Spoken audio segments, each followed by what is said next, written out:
Baik, kita mulai dengan berdoa. Menurut agama dan kepercayaan masing-masing dipersilakan.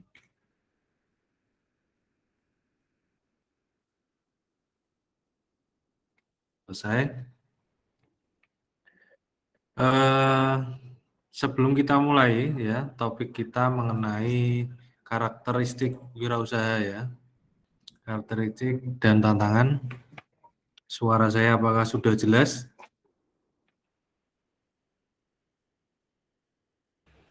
Sudah, Pak. Baik. Ternyata jadwal kita itu benturan dengan mata kuliah yang saya ampu juga, sinematografi, dari angkatan 2021. Untuk mata kuliah dasar kewirausahaan ini harinya waktunya akan saya pindah aja ya. Untuk harinya sama mungkin hari Rabu. Kira-kira kalau saya majukan gitu bisa tidak ya? Jam 8.40 gitu. Benturan tidak ya? Dengan mata kuliah yang ada di Mas Mbak semuanya.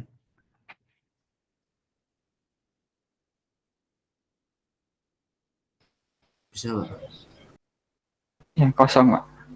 Kosong ya? Iya. Baik. Kita sepakati aja ya, nanti kita mulai jam 8.40, karena nanti 10.20 ini sebenarnya ada mata kuliah sinematografi dan untuk mengatasi 2 kali pertemuan sama ini ya, di sinematografi saya adakan penugasan. Itu ya, jam 8.40 ya.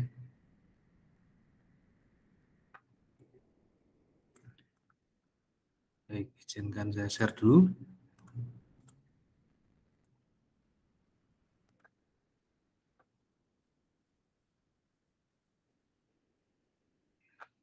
Sudah kelihatan belum? Sudah ya. Nah, ini nanti yang akan kita bahas ya, karakteristik dan tantangan apa saja ya untuk menjadi seorang wirausahawan. Kalau boleh tahu, kemarin sudah saya tanyakan belum ya? Ada nggak ya dari salah satu Mas Mbak yang hadir ini sudah merintis usaha kecil-kecilan mungkin, yang sudah mungkin bisa diangkat tangannya?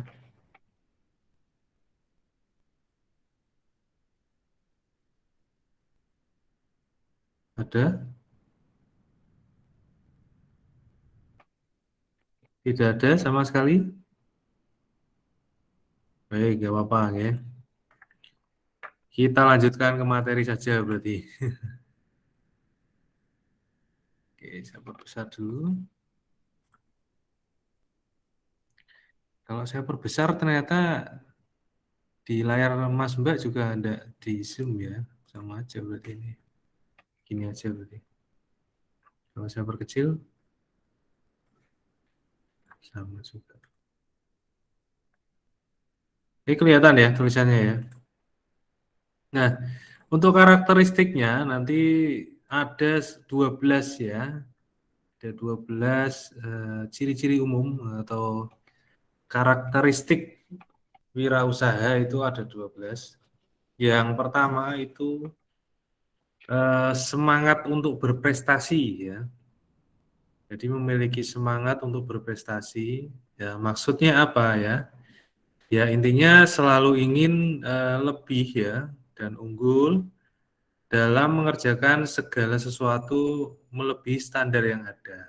Nah, itu coba nanti Mas amati di dalam diri Mas Mbak semuanya. Sekecil apapun itu, kalau ada semangat berprestasi, berarti sudah masuk kriteria orang yang memiliki jiwa entrepreneur atau jiwa wirausaha ya. Kemudian yang kedua, memiliki pandangan perspektif ke depan ya. pandangan masa depannya itu lebih jauh lagi. Jadi maksudnya adalah sukses itu merupakan perjalanan ya, bukan tujuan ya. Sukses itu sebuah perjalanan, bukan tujuan utamanya. Jadi setiap saat kita mencapai target itu jangan cepat puas itu istilahnya kan gitu ya. Setiap saat mencapai target atau sasaran maka segera membuat impian baru ya, membuat angan-angan baru yang dapat memicu serta memberi semangat dan antusiasme untuk mencapainya. Gitu, ya. Yang berikutnya adalah memiliki kreativitas tinggi. Nah, ini juga merupakan karakteristik dari wirausaha ya. Kreatif dalam apapun itu ya. Hal-hal yang belum terpikirkan oleh orang lain, coba kita pikirkan. Dari yang mulai sederhana saja. Jangan terlalu berpikir yang muluk-muluk dulu ya. Yang dari yang sederhana saja. Kemudian yang berikutnya, memiliki sifat inovasi tinggi ya. Jadi inovasi tinggi itu merupakan kreativitas ya yang diterjemahkan menjadi sesuatu yang dapat diimplementasikan dan memberikan nilai tambah atas sumber daya yang kita miliki. Ya. Jadi memiliki nilai tambah dari resource yang kita miliki, itu inovasi. Nah, wirausaha itu mampu membuat hasil inovasinya tersebut menjadi permintaan. Setelah kita berinovasi tinggi, ya, demand itu sangat penting ya. Permintaan akan hal yang kita buat tadi, yang kita inovasikan itu menjadi sangat penting. Itu kunci suksesnya ada di situ juga. Kemudian yang kelima adalah memiliki komitmen ya terhadap pekerjaan. Jadi seorang wirausahawan itu harus menancapkan komitmen yang kuat dalam pekerjaannya. Nah, kalau tidak punya komitmen nanti gimana usahanya bisa sukses kan gitu ya. Karena apa? Ya karena jika tidak akan berakibat fatal terhadap apapun yang sudah dirintisnya. Di komitmennya itu harus penting ya. Tidak hanya pacaran saja yang berkomitmen ya. Usaha itu ya juga harus berkomitmen kan gitu ya. Yang berikutnya memiliki tanggung jawab. Wah, ini indikator juga ini ya. Wirausahawan itu memiliki karakteristik tanggung jawab tinggi ya. Dia harus memiliki jiwa bertanggung jawab. Ya. Jadi indikator orang yang bertanggung jawab itu disiplin ya. Penuh komitmen, sungguh-sungguh, jujur ya, berdedikasi tinggi dan konsisten. Contoh gampang begini. Terkadang dalam berwirausaha itu eh, bukan kebanyakan ya. Orang itu tidak berpikir kalau berwirausaha itu hanya sekedar menjual saja. Nah, itu yang repot. Kalau kita hanya sekedar menjual saja itu mudah sebenarnya. Ya, istilahnya hanya sekedar memasarkan saja itu mudah. Tapi terkadang tidak diimbangi dengan pola pikir after sale-nya ya. After sale-nya itu begini. Contoh gampang saya misalkan, ini yang sebagai contoh saya ya. Saya di rumah itu usaha RT RW. Kalau cari pelanggan mah insya Allah bisa. Ya. Istilahnya menjual eh, koneksi internet saya itu bisa. Mudah lah katakan. Tapi kalau tidak diimbangi dengan after sale-nya, setelah penjualan, setelah penjualan itu kita mau ngapain? Apakah kita sekedar cukup puas menjual saja, atau harus kita tanamkan rasa tanggung jawab? Nah, misalkan kalau saya jualan internet di rumah itu, after share-nya apa? Berarti kepuasan pelanggan kan gitu. Oh, internetnya Pak Danang di rumah koneksinya lancar. Itu bagian dari tanggung jawab. Karena dengan kata lancar saja, itu sebenarnya prosesnya banyak sekali. Hanya dengan satu kata lancar, untuk memenuhi lancar itu tanggung jawabnya besar. Ya. Bisa dari perawatan hardware-nya, kemudian dari core-nya juga misalkan, maintenance servernya. Nah, itu juga satu hal yang mengerucut ke arah yang namanya koneksi lancar. Jadi kalau kita berwirausaha hanya berpikir, wah daganganku apa penjualanku banyak itu, tanpa memikir setelah ini kita ngapain. Nah, itu kan itu yang bikin seorang wirausahawan itu cepat eh, korup ya apa bangkrut ya.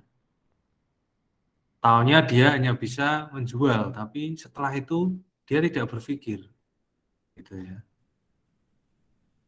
Itu contoh gampangnya seperti itu. Maka harus disiplin, penuh komitmen, sungguh-sungguh ya.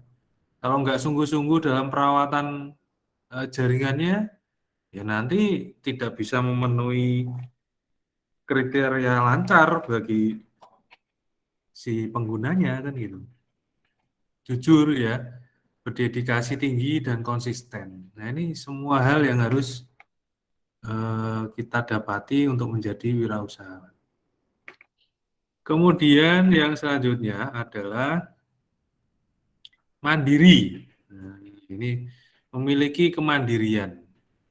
Jadi yang dimaksud memiliki kemandirian itu orang mandiri itu orang yang tidak suka mengandalkan orang lain ya. Tapi dia mengoptimalkan segala daya dan upaya yang dimilikinya sendiri. Intinya adalah pandai dalam memanfaatkan potensi diri tanpa harus diatur oleh orang lain. Ya, itu karakteristik dari wirausahawan. Ibarat eh, bisa dibilang kita berdiri di atas kaki kita sendiri. Maka di sini digambarkan dia sebagai seorang yang sendiri ya, mandiri dan berdiri sendiri dan apapun itu yang akan dijalani dalam usahanya dilakukan sendiri. Dan itu saya alami juga, ya.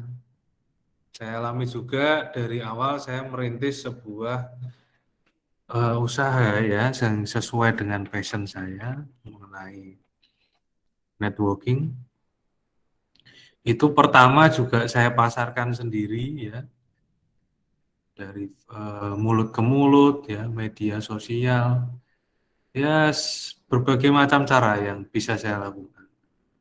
Nah, setelah mendapatkan satu pelanggan, dia pun saya ini ya, saya istilahnya apa ya, untuk pemasangan dan lain sebagainya itu saya lakukan sendiri, tanpa ada campur tangan dari. Jadi saya sudah melakukan pemasaran, instalasi sendiri, perawatan sendiri, sampai ke arah purchasing ya, atau pembayaran.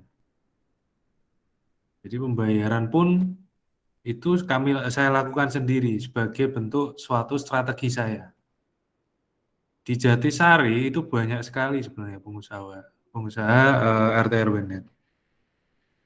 Dan rata-rata itu teman saya. Setelah saya kulik-kulik, rata-rata teman-teman saya itu juga malas untuk melakukan sifat kemandirian. Dia lebih menggampangkan kliennya untuk bersusah-susah ya. Dalam arti dia harus transfer untuk pembayaran ya. Dia harus menyediakan alat-alatnya dan lain sebagainya. Nah, ini kemandirian itu kunci dari kesuksesan untuk berwirausaha. Ibaratnya kita babat alas dulu saja. Baru nanti kalau penjualan kita kok mencapai target, dan kita sudah memiliki kas yang cukup, barulah kita bisa merekrut orang untuk membantu usaha kita. Jadi strateginya seperti itu. Semua kita lakukan sendiri. Kemudian yang berikutnya,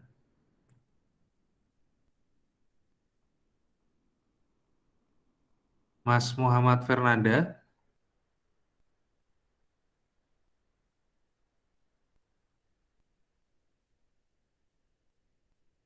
Rival Taji,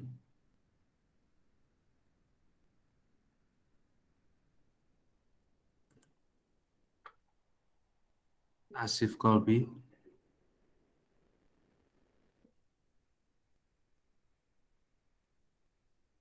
Yuana,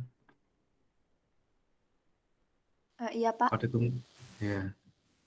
Yang tadi pada kemana itu ya? Nggak tahu. Bayu Ardana,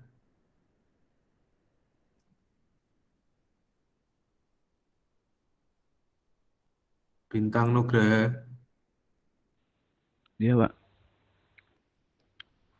Ega, Kresna Bayu, Iya, Pak. Ervin Kurniawan, Iya, Pak. Jabi, Firaza Tanda,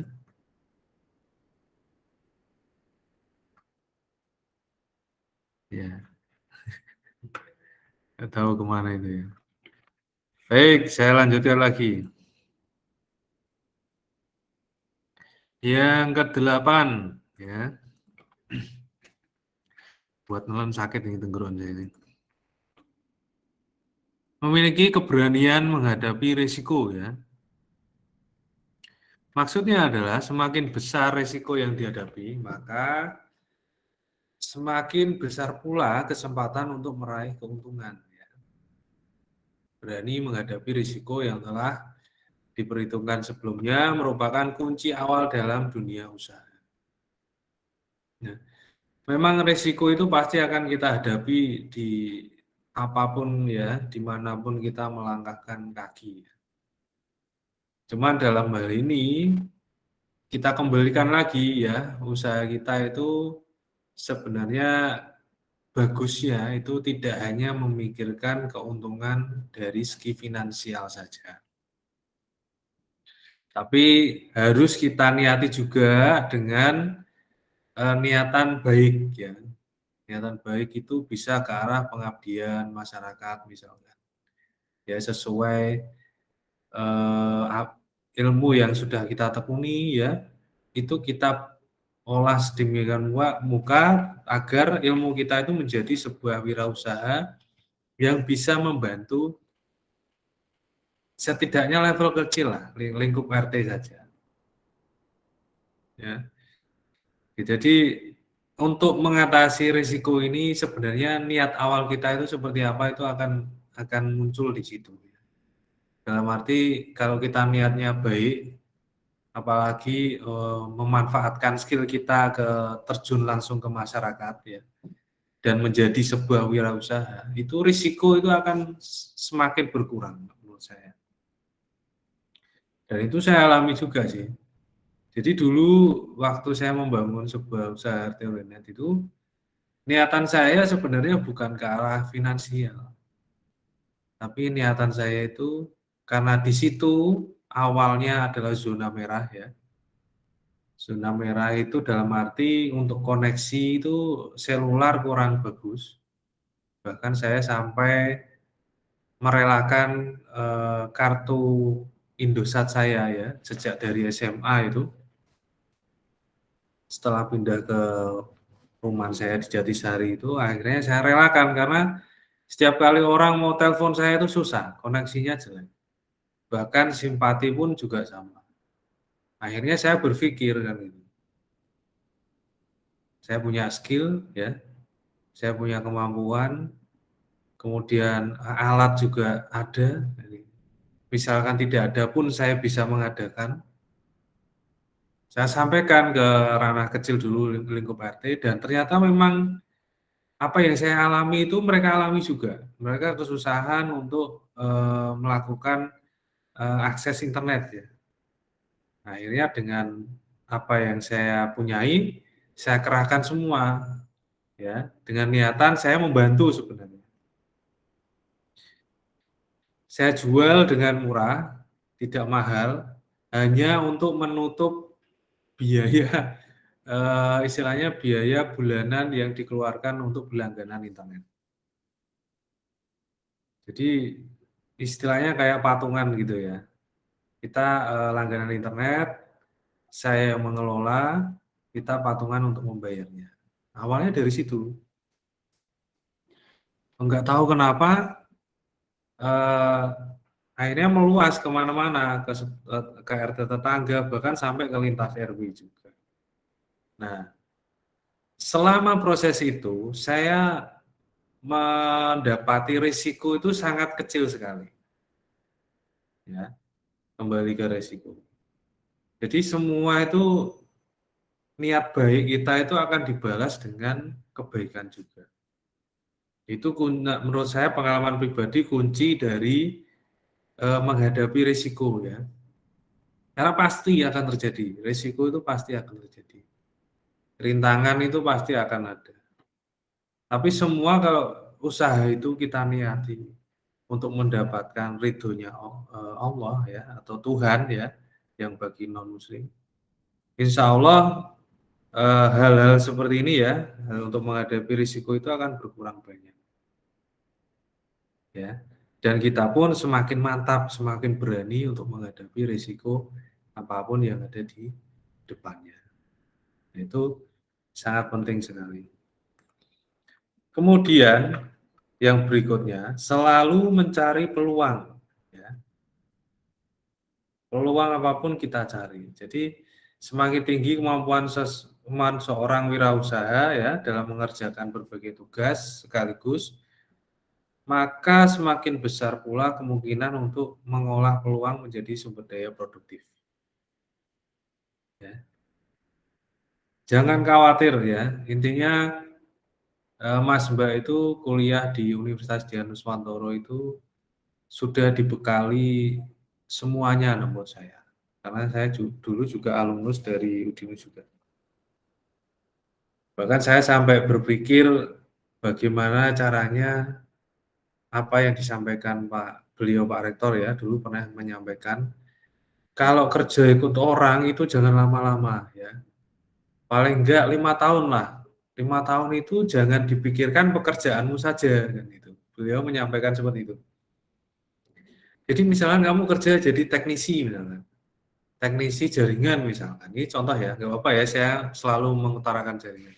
Saya mengambil contoh gampangnya dan itu saya alami sendiri gitu ya. Jadi kerja itu enggak hanya mikir pekerjaanmu saja, tapi kamu harus bisa menganalisa kanan, kiri, tengah, bawah, atas ya. Dalam arti belajarlah di sekitarmu, jangan hanya belajar jaringan saja. Belajarlah pemasaran ya.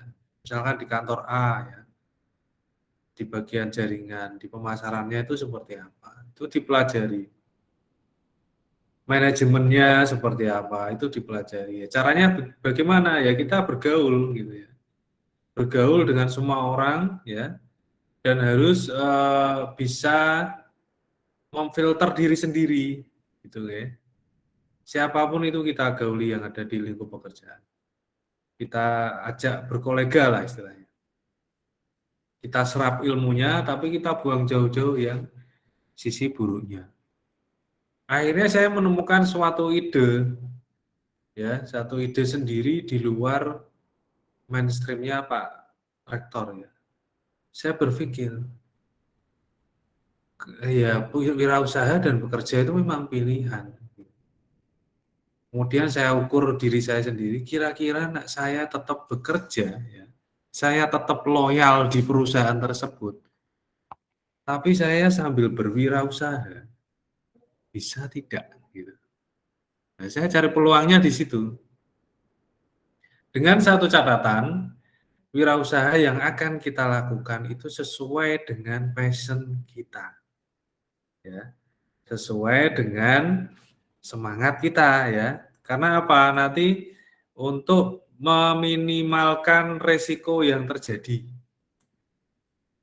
Karena tanggung jawab kita itu sudah ada di tangan kiri misalkan.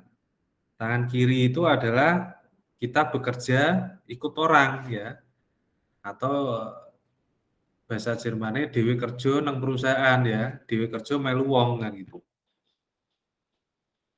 ya. Dan tangan kanannya kita berwirausaha sendiri.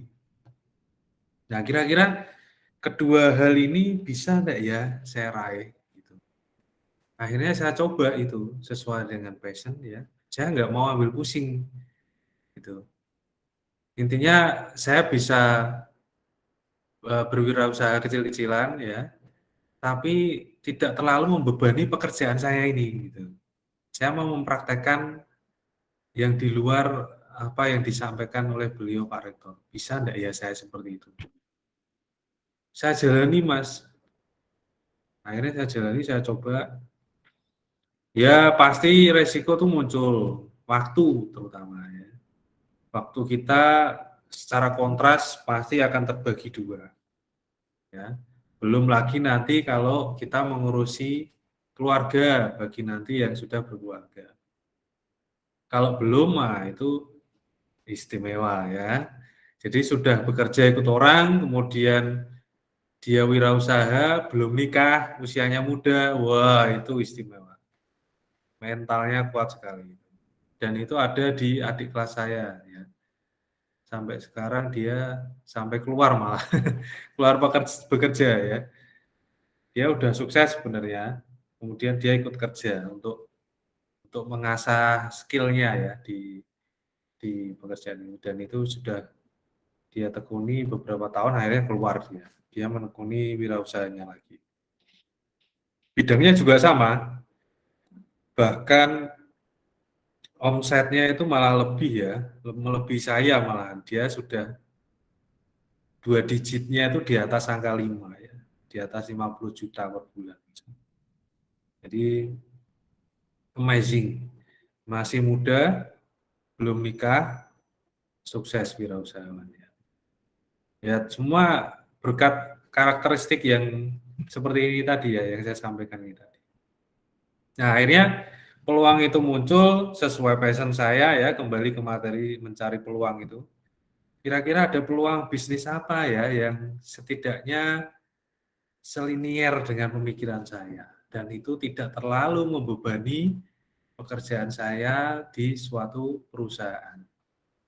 Akhirnya muncul itu tadi, niatan itu tadi. Ya intinya saya pulang bantu warga bisa berinternet, kemudian apa namanya, semua alat saya penuhi, bahkan sampai ke arah perawatan servernya juga saya yang penuhi semua. Mereka hanya tinggal membayar patungan untuk bulanan internetnya itu tadi. Dan sampai sekarang mereka merasa puas. Ya. Bahkan setelah niatan saya untuk membuka RT RW Net itu tadi berjalan lancar ya, sampai banyak kliennya. Sekarang RT saya itu sudah saya gratiskan dan tidak membayar lagi patungan internet. Jadi warga RT saya ya, yang ada di Jatisari itu, di perumahan Grafisona, siapapun dia yang memiliki KTP warga di area saya itu free internet. Gimana coba? Bisa tidak Mas Mbak membayangkan seperti itu nantinya? Kalau dibayangkan itu mustahil ya menurut saya. Saya pun merasa heran, tapi kembali lagi saya tidak terlalu, jadi orang tidak terlalu gumunan ya.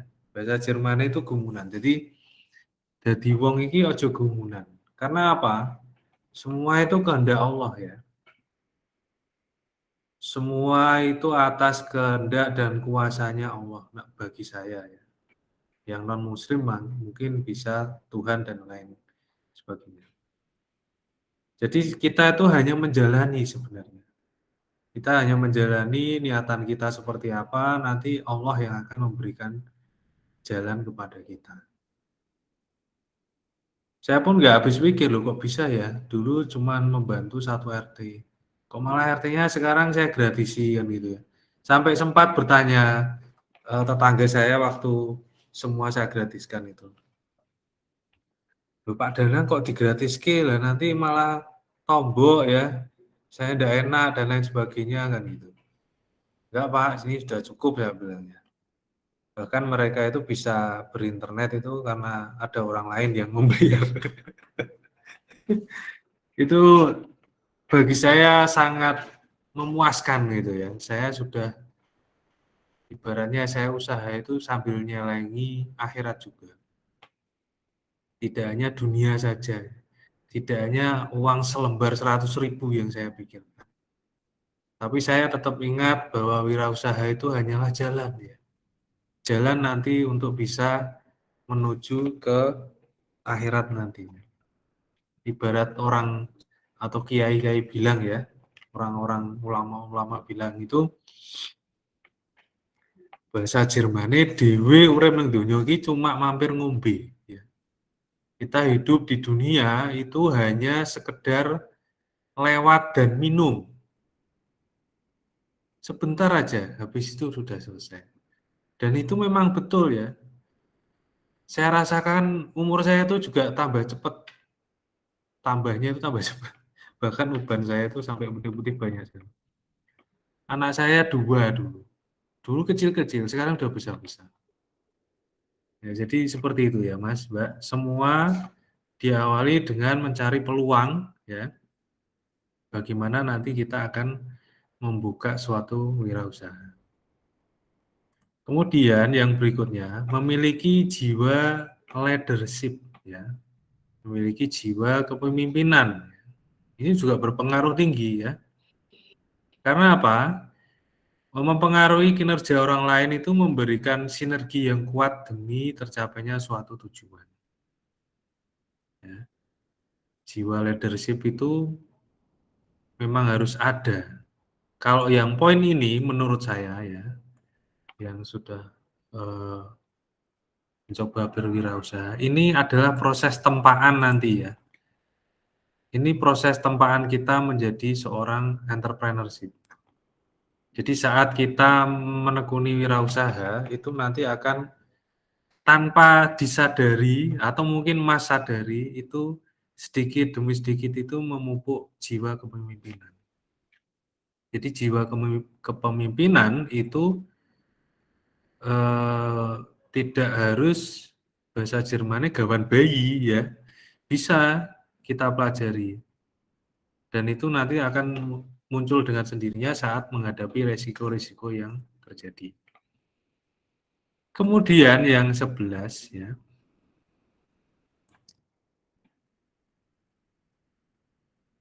Mas Ervin. Iya, Pak. Rasa tanggung jawab tadi seperti apa Mas Ervin?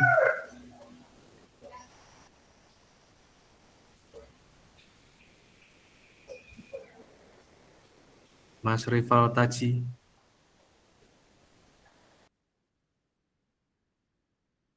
Mas Rival Taji. Mas Tangguh. Oh ya, Mas Rival tuh. Ya, baik. Karakteristik tanggung jawab tadi bagaimana Mas Rival Taji?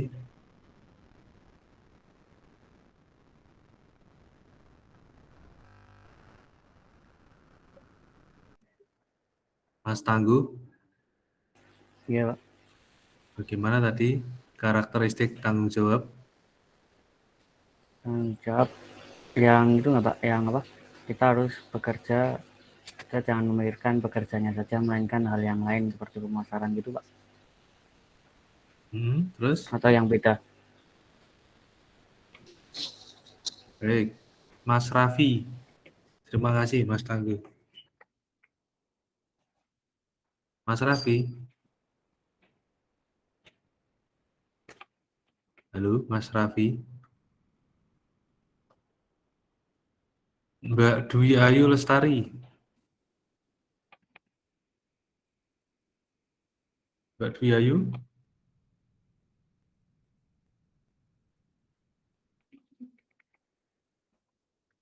Mbak Dwi Ayu Lestari kok NIM-nya B11 ya?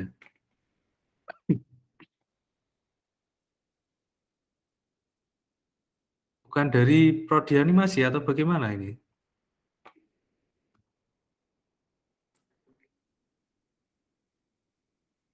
Ya, menghilang ya.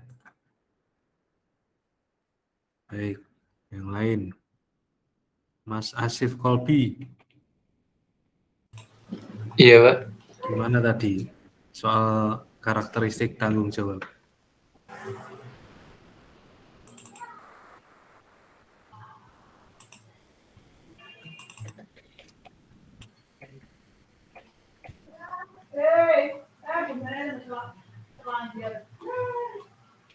Bisa. Halo? Iya, lu gimana? Iya, gimana, Pak? Yang karakteristik tanggung jawab tadi bagaimana penjelasannya?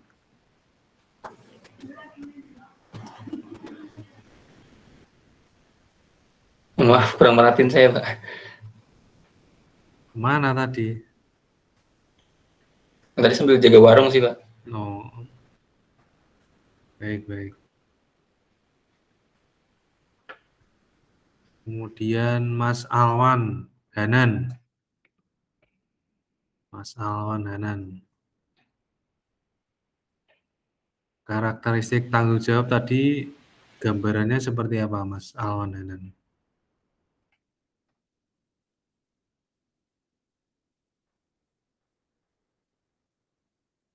Iya, Pak. Karakteristik tanggung jawab tadi yang saya sampaikan itu gambarannya seperti apa? Hmm.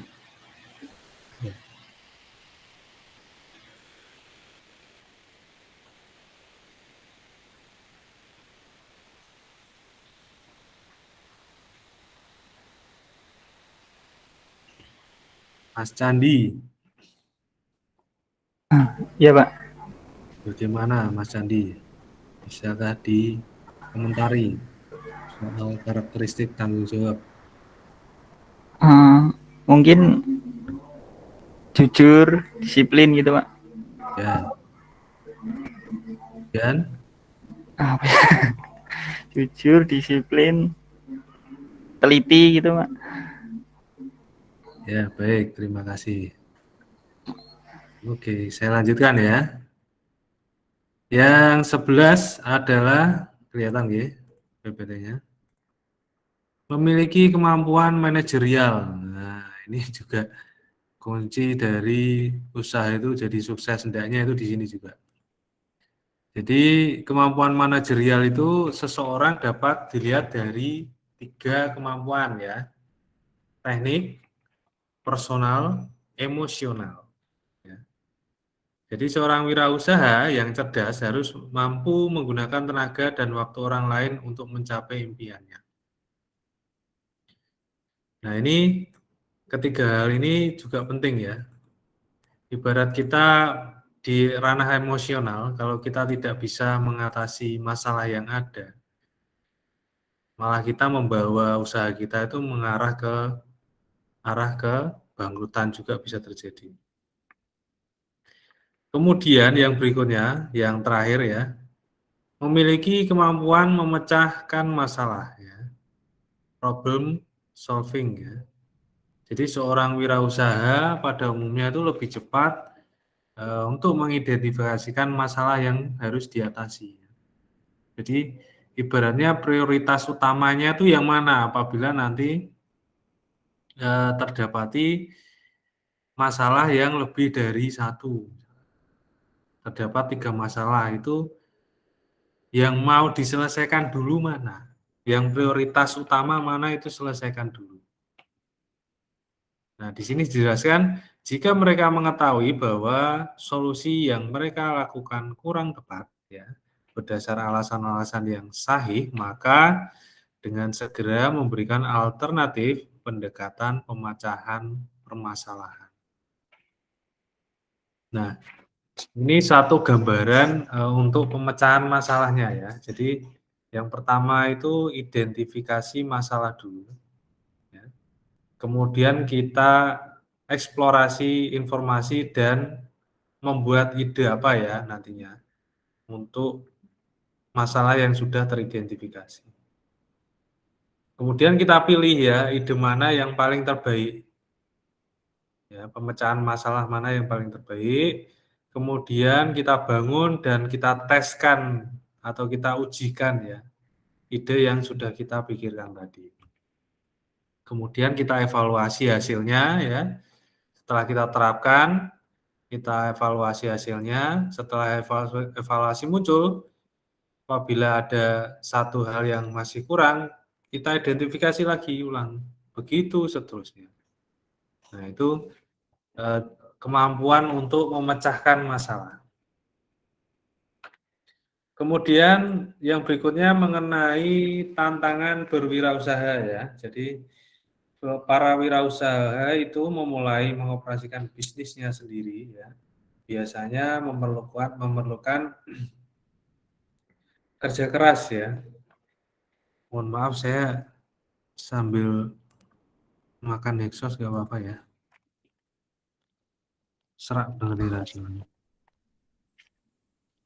Sebentar ya.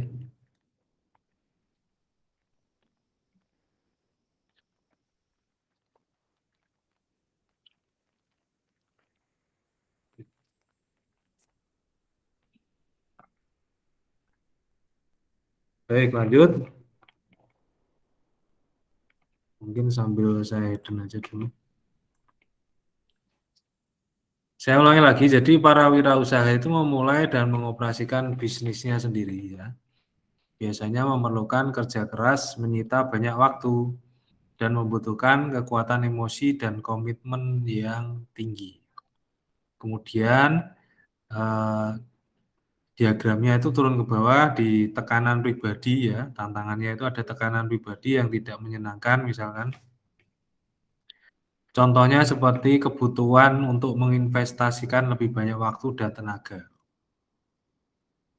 Nah, tantangan berikutnya, kemungkinan gagal dalam bisnis adalah ancaman ya, yang selalu ada bagi wirausaha. Itu tantangan-tantangan yang akan didapati jika menjadi wirausaha. Yang berikutnya,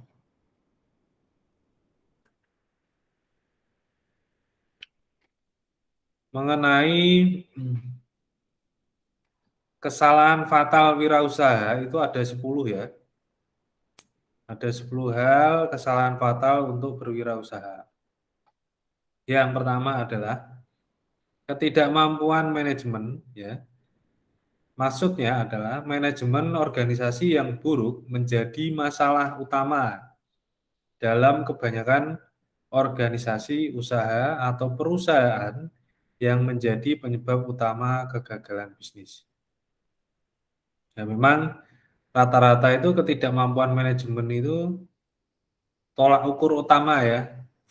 Wirausaha kita itu menjadi bangkrut ya, atau kesalahan fatalnya itu di situ. Contoh gampang di dekat kita saja dulu, nggak usah ya, ini rumor aja sih sebenarnya. Dulu Unagi ya, Unagi tahu yang Stimik Aki itu, pernah dengar enggak? Itu kan kampusnya yang di pojok itu ya, dekat Paragon itu dulunya. Yang ada gambarnya Kron itu. Itu dengar-dengar dulu juga menjadi bangkrut karena manajemennya yang kurang bagus juga. Kemudian yang kedua, kesalahan fatal wirausaha adalah kurang pengalaman. Ya. Calon wirausaha wajib perlu memiliki pengalaman dalam bidang usaha yang ingin dimasukinya. Kalau ini, bagi saya pribadi, agar tidak terjadi resiko yang besar, kita kembalikan ke passion kita ya. Jadi janganlah berwirausaha yang terlalu muluk-muluk.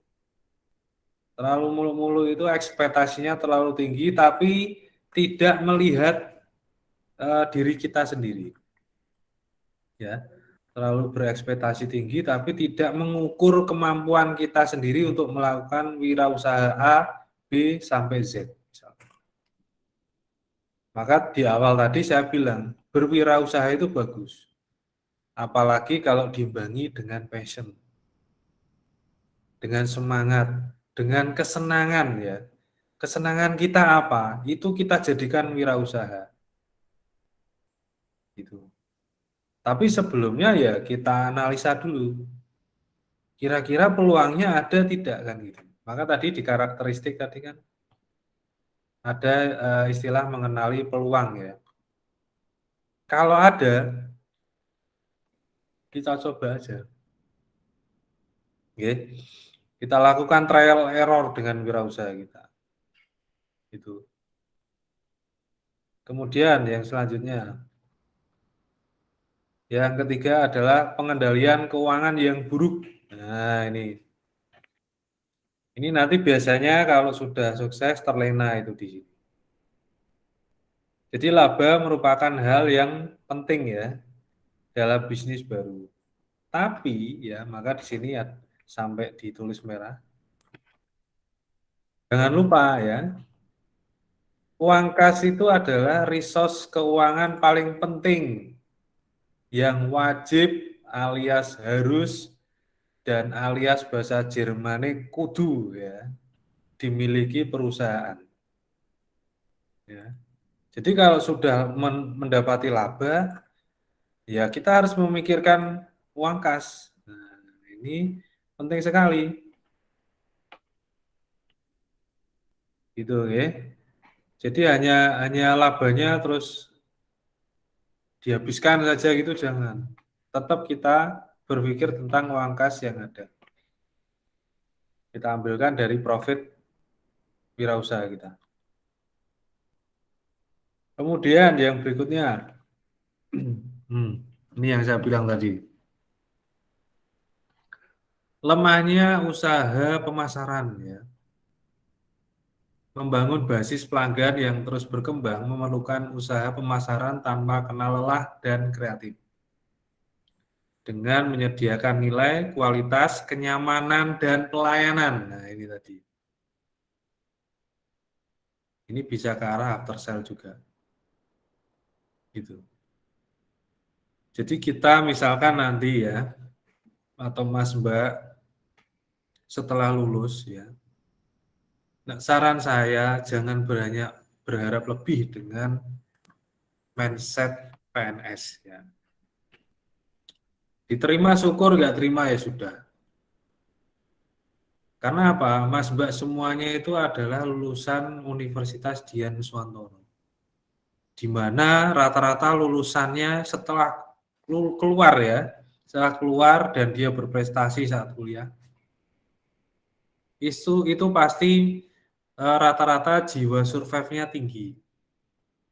Survive di luar untuk berwirausaha itu tinggi. Karena saat ditempa di perkuliahan, Mas Mbak itu sudah dimodali nggak hanya ilmu skill yang sesuai bidangnya saja gitu.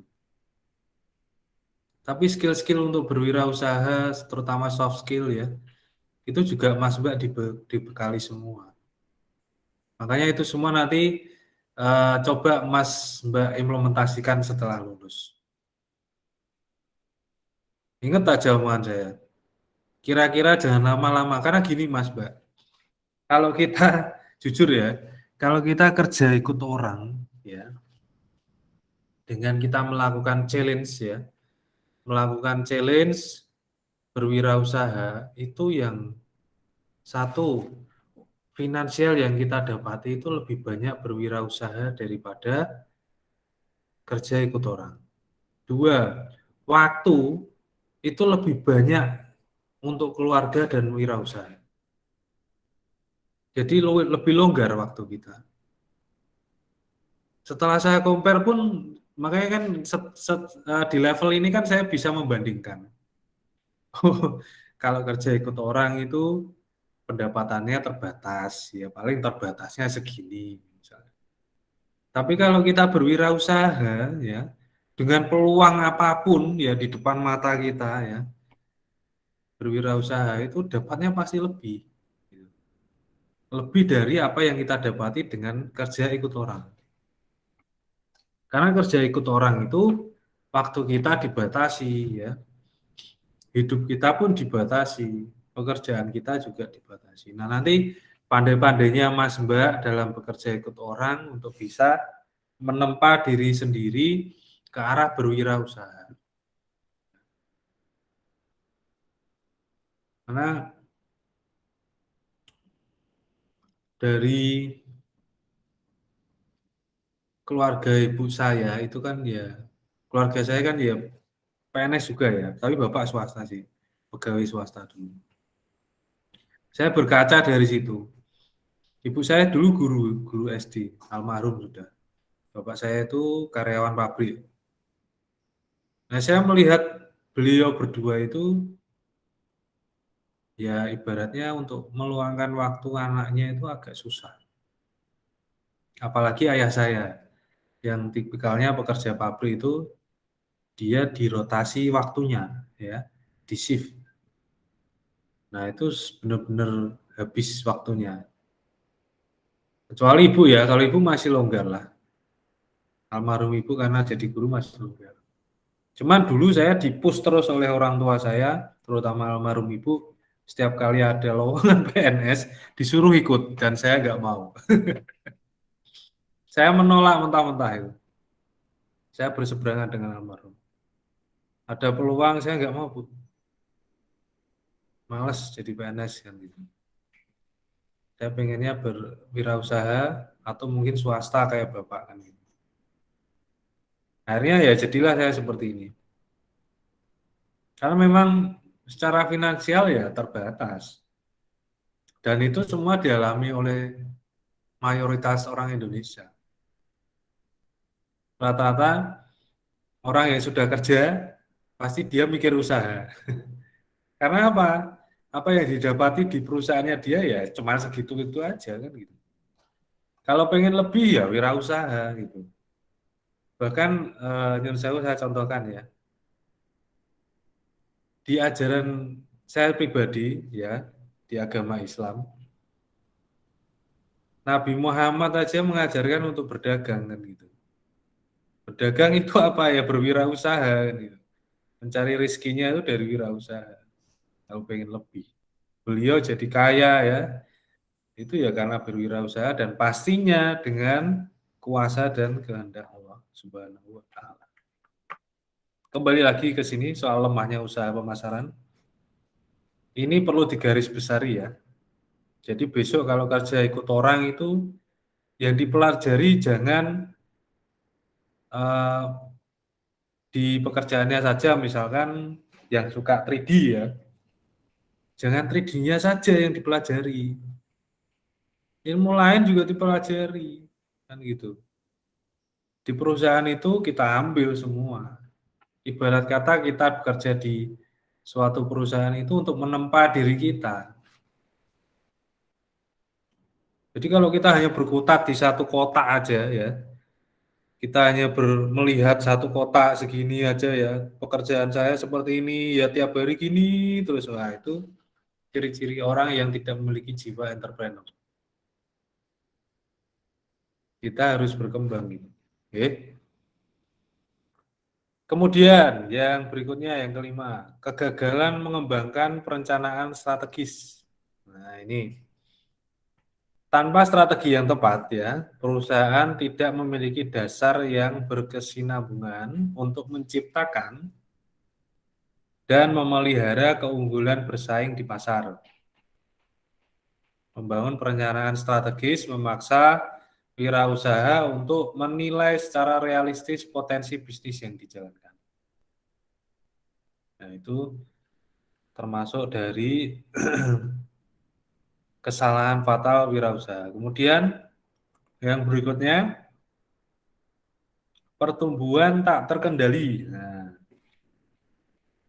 maksudnya adalah perusahaan yang baru berdiri ya dapat diperkirakan mengalami pertumbuhan terlalu pesat. Nah, pertumbuhan harus didanai dari laba yang mereka hasilkan atau dari tambahan modal pemiliknya. Tetapi sebagian besar perusahaan mengambil pinjaman paling tidak untuk sebagian investasi modal. Nah, itu. Oke. Kemudian yang berikutnya adalah lokasi yang buruk. Ya. Sangat sering lokasi perusahaan dipilih tanpa peneliti, tanpa diteliti, tanpa diamati, dan perencanaan yang layak. Beberapa pemilik bisnis baru memilih lokasi hanya karena ada tempat kosong. Nah, ini yang kesalahan fatal. Maka di awal tadi kan saya sampaikan, saya menganalisa dulu ya, menganalisa dengan kesedihan saya soal internet ya. Wah, sampai kehilangan kartu Indosat ya. Setiap kali ditelepon susah, mau buka Google aja munyar-munyar nggak selesai-selesai gitu. Akhirnya di situ saya mengamati dan sedikit melakukan perencanaan ya. Perencanaannya pendekatan ke skop kecil dulu ya, skop RT dulu. Di skop kecil itu saya amati, saya rencanakan, ternyata nasibnya sama semua dengan saya. Susah untuk jaringan internet, akses internet susah. Akhirnya muncullah satu ide itu tadi. Nah, itu nanti dicoba aja di rumah. Bayangkan saja ya, tanpa adanya penelitian, pengamatan, dan perencanaan, misalkan kita mau bangun usaha kecil-kecilan misalkan, UMKM gitu ya, membuka usaha boba misalkan. Ada yang tahu boba? Bisa angkat tangan?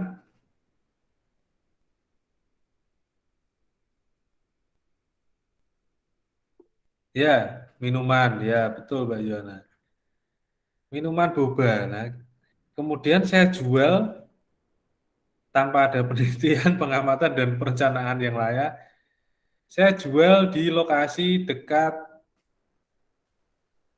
apa ya, dekat makam misalkan. Yang mau beli siapa kan gitu. Orang mau beli aja ya takut kan kalau ke situ. Itu tanpa pengamatan, perencanaan, dan penelitian. Kemudian yang berikutnya pengendalian persediaan yang tidak tepat.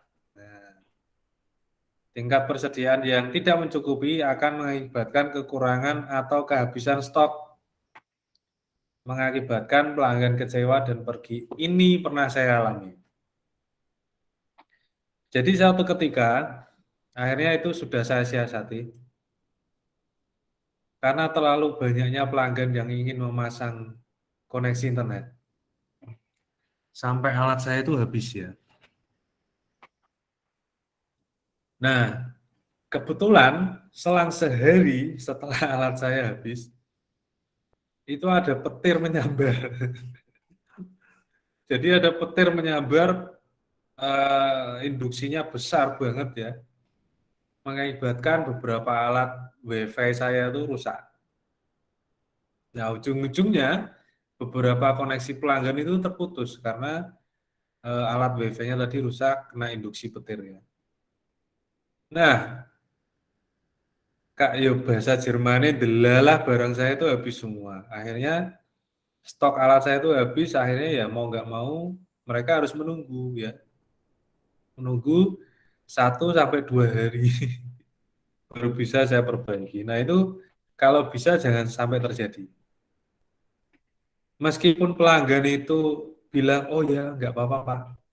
Ya nggak apa-apa, saya pakai data saja misalkan seperti itu ya. Itu kalau bisa jangan terjadi. Karena bisa jadi di depan mereka-mereka itu bilang seperti itu ya. Di belakang nggak tahu kita kan. Wah, Pak Danang ya, kacau ternyata mati ngenteni 2 hari kan repot.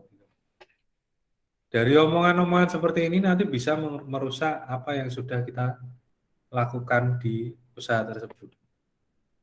Maka kalau bisa akhirnya saya siasati. Begitu alat mau habis, saya restock ulang. Nah, poin restock ulang ini arahnya adalah di sini tadi. Mana tadi? Nih, di pengendalian keuangan ya. Maka kalau sudah mendapatkan profit itu ya jangan langsung dihabiskan. Sisihkan atau mungkin di-keep semua ya untuk uang kas. Untuk mensiasati hal-hal terburuk yang terjadi saat usaha kita nanti kolaps ya. Mana tadi? Nah ini. Baik, berikutnya. Penetapan harga yang tidak tepat. Nah, ini juga price list ini juga penting ya. Saya contohkan diri saya lagi misalkan. Saya usaha RT RW net, kalau saya jual mahal, siapa yang mau beli kan itu? Oh, di situ sudah ada koneksi Fiberstar misalkan. Koneksi dari IndiHome misalkan. IndiHome itu kan murah-murah ya sekarang itu. 200.000 dapat 10 atau 20 mega kan. Cuman kan kalau di IndiHome itu sistemnya ada FUP ya. FUP itu Fair Usage Person. Jadi kayak seperti kuota juga. Nanti penggunaan 1 bulan kalau melebihi berapa giga speednya akan turun. Ya ini untuk penetapan harga yang tidak tepat. Maksudnya adalah menetapkan harga yang akurat adalah dengan mengetahui biaya pembuatan dan penyediaan produk dan jasa. Jadi price list itu benar-benar dikalkulasi dengan baik. Berikutnya adalah ketidakmampuan melakukan transisi kewirausahaan. Nah, maksudnya adalah perkembangan usaha mengharuskan wirausahawan untuk harus selalu siap melakukan transisi dalam berbagai hal, baik teknologi, SDM, sistem, dan lain-lain. Nah, itu juga saya alami juga ini. Dan itu sudah saya siasati juga. Jadi, kalau kita membicarakan soal wireless ya, wireless itu juga teknologinya kan berkembang ya. Yang tadinya dia hanya menggunakan lebar pita 20, channel width-nya itu antara 5 sampai 20, naik lagi ke 40. Bahkan sekarang ada yang teknologi baru itu yang belakangnya ada tulisannya AC ya. Itu arahnya ke 80, lebar pitanya 80. Ya, jadi memang harus diantisipasi ini ya. Kemudian yang berikutnya adalah langkah-langkah yang harus kita lakukan untuk menghindari kegagalan ya. Yang pertama adalah mengenal dan mengembangkan bisnis secara mendalam, mengelola dan memahami sumber daya keuangan ya, mengelola orang secara efektif dan jaga kondisi diri. Untuk poin yang keempat, jaga kondisi diri itu enggak hanya ikhtiar saja ya. Ikhtiar itu dalam arti pola hidup sehat ya, makan teratur, tidur tidak malam-malam, olahraga seminggu berapa kali, tapi juga secara rohani itu juga harus dibekali ya. Bekalnya dengan apa? Mendekatkan diri kepada yang Sang Pencipta ya, memohon kepada beliau agar selalu diberikan kesehatan ya. Itu meskipun sepele. Dan ngapain toh Pak kok gitu? Itu penting sekali. Kita sudah ikhtiar, tapi kalau tidak kita imbangi dengan berdoa, lah jiwa dan raga kita itu punya siapa kan gitu. Semua itu milik Sang Pencipta. Jadi arahnya itu tetap harus ke arah ke vertikal semua. Kemudian yang selanjutnya mengenal dan mengembangkan bisnis secara mendalam ya. Itu ada beberapa poin. Yang pertama membaca jurnal niaga, majalah bisnis, buku ya, laporan riset ya yang berhubungan dengan bisnis yang kita tekuni. Yang kedua, menjalin hubungan baik dengan pemasok, pelanggan, perkumpulan bisnis dan kegiatan lain dalam bisnis yang sama. Atau poin yang kedua ini bisa dikategorikan ikut dalam paguyuban ya. Itu juga penting. Jadi jangan berdiri sendiri gitu, jangan menjalani sendiri. Harus ada paguyubannya untuk mengeksplor pola pikir kita. Yang ketiga, bergabung dengan asosiasi. Nah, ini tadi. Perdagangan bisnis dan menghadiri pameran perdagangan untuk mengumpulkan informasi yang berguna dan menjalin hubungan dengan orang-orang penting sebelum membuka atau membangun bisnis. Itu ya. Mungkin langsung aja di poin terakhir ini ya. Nah, ini gambaran keuntungan wirausaha ya. Jadi nasibnya itu dikendalikan oleh kita sendiri ya. Kemudian potensinya bisa maksimal, berperan dalam masyarakat dan mendapatkan pengakuan usaha ya, melakukan perubahan ya, meraih keuntungan dan yang terakhir adalah happy dengan usaha kita. Untuk kelemahannya ya, pendapatan yang tidak pasti jelas. Tapi jangan khawatir ya. Resiko kehilangan seluruh investasi, tanggung jawab penuh, ketegangan mental yang tinggi ya, kerja lama dan kerja keras, keputusasaan, mutu hidup yang rendah sampai bisnis mapan. Ini kelemahan wirausaha. Nah, itu yang bisa saya sampaikan. Ini ada sedikit film ya, animasi mungkin bisa untuk motivasi Mas Mbak semuanya. Saya putar ya, coba ya.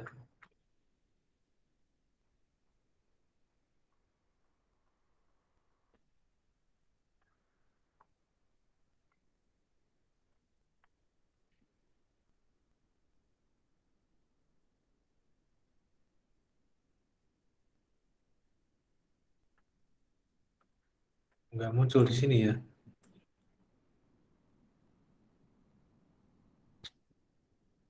Tap to preview. Sharing yang tab itu untuk video nggak bisa ya?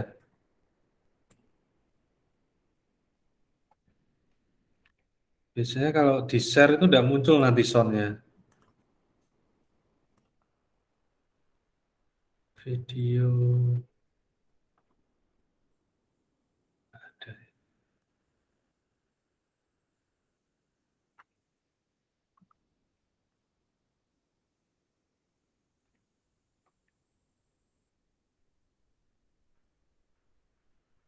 Sebentar.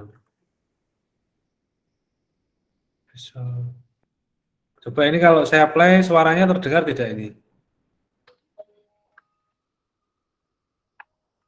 Terdengar tidak Mas? Mbak?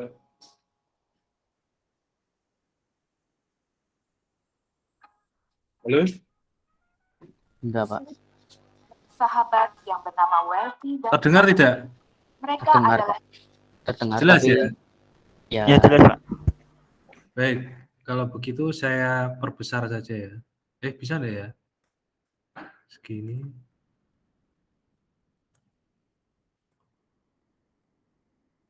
Gini, kelihatan? Suaranya jelas? Halo?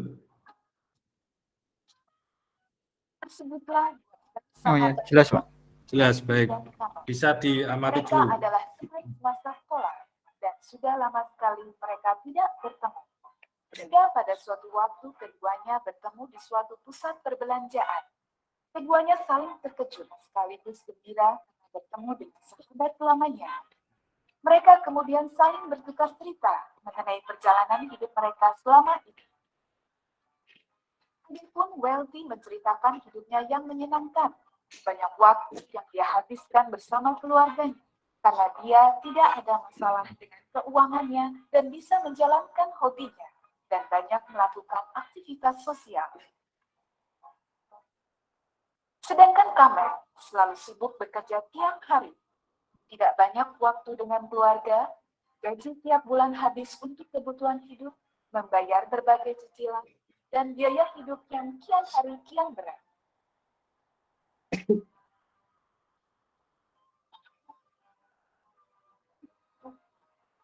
Mendengar penuturan Kamen, Wealthy memberikan banyak masukan kepada sahabatnya. Kemudian, dia pun menceritakan sebuah kisah mengenai seorang tukang perahu yang menjadi sukses tanpa dia harus selalu membakirkan waktunya dengan uang.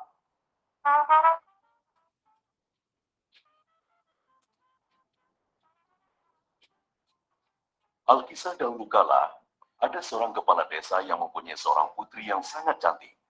Kecantikannya membuat seluruh pemuda di desa tersebut menaruh hati padanya. Airi, begitulah nama yang diberikan oleh orang tuanya kepada putrinya itu. Dari sekian banyak pemuda yang menaruh hati padanya, Airi hanya terkesan oleh dua pemuda, yang satu bernama Brito dan lainnya Boti. Semangat dan ambisi dua pemuda inilah yang membuat Airi terkesan. Waktu berjalan dan musim pun berganti. Sampai pada suatu ketika, bencana alam yang dahsyat melanda desa mereka. Gempa bumi yang dahsyat membuat desa mereka terbelah oleh sungai yang lebar dan dalam. Kepala desa dan keluarganya berada di sisi sungai. Dua pemuda Brito dan Boti tinggal di sisi sungai. Kedua pemuda itu pun akhirnya membuat rakit mereka masing-masing. Tanpa disadari, rakit yang mereka buat ternyata menghasilkan sesuatu. Mereka mendapatkan banyak imbalan dengan mengantarkan desa yang ingin pergi menemui sanak saudara mereka ke sisi desa yang lainnya. Waktu pun berjalan. Pada tahun yang akan datang, usia Airi mencapai 18 tahun. Dan sesuai dengan tradisi desa itu, gadis yang sudah berusia 18 tahun harus memilih calon pendamping hidup. Pada hati Airi, karena sampai saat ini, dia belum bisa memilih yang terbaik antara Brito ataupun Boti. Melihat kegundahan hati putrinya, sang kepala desa pun akhirnya menetapkan sebuah sayembara. Demikian isi sayembara tersebut. Barang siapa berhasil mengumpulkan 1000 tael emas dalam 1 tahun, maka dia berhak menikah dengan putrinya. 1000 tael emas bukanlah jumlah yang sedikit pada masa itu. Brito pun pusing gigi keliling melihat persyaratan yang berat itu. Terbayang di mata mereka harus ribuan kali jasa mereka menyeberangkan penduduk desa, baru mereka bisa mendapatkan 1000 tael emas itu.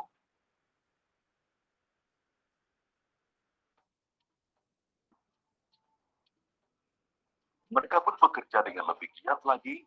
Mereka pun lupa menyeberangkan lebih banyak penduduk desa demi mendapatkan 1000 tael emas itu. Hari berganti hari, mereka pun bertambah cerdik. Mereka sekarang bukan lagi membuat rakit, tetapi mereka membuat perahu yang dapat lebih banyak lagi menyeberangkan penduduk, sehingga pendapatan mereka bertambah.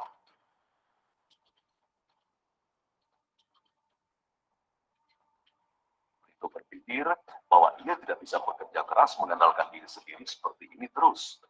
Setelah menghitung, ia merasa tidak akan mampu mengumpulkan 1000 tael emas itu. Karenanya, ia harus bekerja pintar dan mempunyai sistem yang baru. Akhirnya setelah berpikir keras, Brito mendapatkan ide.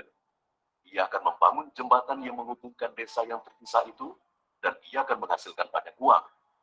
Brito percaya bahwa dengan idenya membangun jembatan itu, nantinya bukan hanya dapat mengumpulkan 1000 tael emas, tetapi ia juga tidak perlu mendayung perahu lagi untuk selamanya.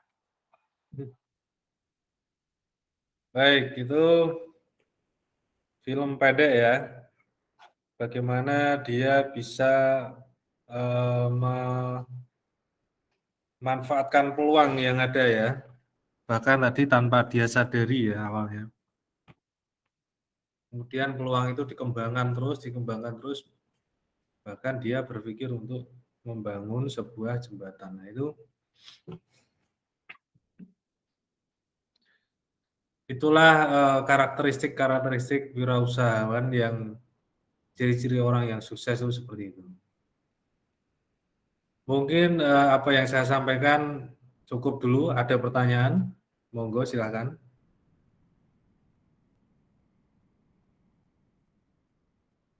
Kalau ada pertanyaan.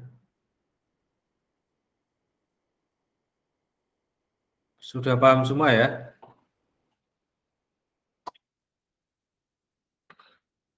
Silakan kalau ada pertanyaan.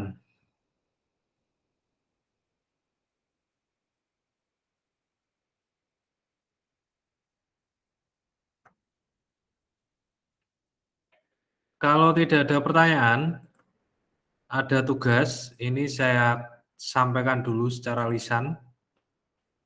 Tugasnya yang pertama adalah mengidentifikasi soft skill pengusaha ya pada sebuah artikel populer. Itu yang tugas pertama. Kemudian tugas yang kedua ya, menyusun ide bisnis secara kelompok. Kelompoknya maksimal 2 orang. Ada pertanyaan soal tugasnya?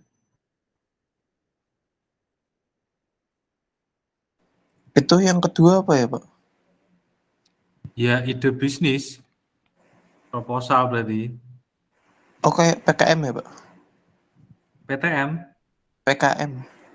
PKM ya, ide bisnis. Ya. Jadi Mas Mbak berdua ya, bikin satu kelompok ya. Berdua menyusun ide bisnis secara kelompok ya. Kriteria idenya itu seperti apa, terus nanti dibikin dalam satu proposal. Bisa dimengerti? Ide Untuk- bisnis apapun Itu ya. yang pertama itu apa ya, Pak? Yang pertama adalah mengidentifikasi soft skill pengusaha ya pada sebuah artikel populer.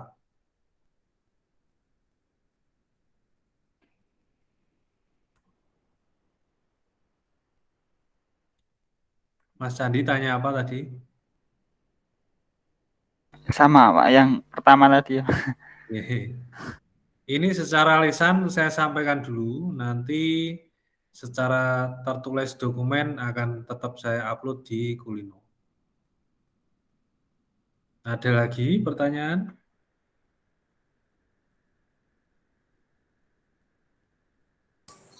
Pak, itu yang pertama tugas individu. Ya, yang pertama individu. Yang tugas kedua menyusun ide bisnis secara kelompok, itu kelompok juga. Yang PKM nanti dijelasin ulang nggak ya Pak? Ya semuanya, saya cantumkan di dokumen saya unggah di Kulino. Pengumpulannya minggu depan ya. Ada lagi Mbak Dwi Ayu? Pertanyaan? Tidak, Pak. Terima kasih. Iya. Mbak Dwi Ayu itu animasi atau bukan? Bukan, Pak. Oh, Saya manajemen. oh iya. Iya, pantesan kok saya lihat NIM-nya B11. Mbak Dwi Ayu sudah bergabung di grup? Sudah, Pak. Baik. Oke, ada lagi pertanyaan soal tugas? Tidak ada ya? Untuk jenis ide bisnisnya bebas ya. Sesuai apa yang Mas Mbak pikirkan. Dengan catatan ada peluang nggak di situ. Jadi kalau ada peluang itu kan nanti bisa diimplementasikan secara real. Itu ya. Kalau sudah paham, forumnya sudah diisi untuk absensi? Sudah, Pak. Ya, sudah, Pak. Di pertemuan ya ini sampai jam 1 ya forumnya ya. Saya setting sampai jam 1. Kemudian untuk hasil record ini akan saya unggah di YouTube dan akan saya bagikan di Kulino nanti. Apabila nanti belum paham bisa diputar-putar lagi dan syukur-syukur bisa di-subscribe ya channel saya. Kalau di-subscribe nanti tak kasih nilai plus nanti. Itu ya. Terima kasih banyak atas kehadirannya di siang hari ini. Selamat beraktivitas kembali. Sebentar lagi dur, berarti istirahat. Tetap jaga kesehatan ya. Jangan seperti saya ini nggak tahu kenapa tahu-tahu kok serak ini suaranya. Kemudian minggu depan kita ketemu lagi. Wassalamualaikum warahmatullahi wabarakatuh. Selamat siang semuanya. Sampai jumpa lagi. Ya. Selamat siang, Pak. Terima kasih. Makasih, Pak. Siang, Pak. Makasih, Pak.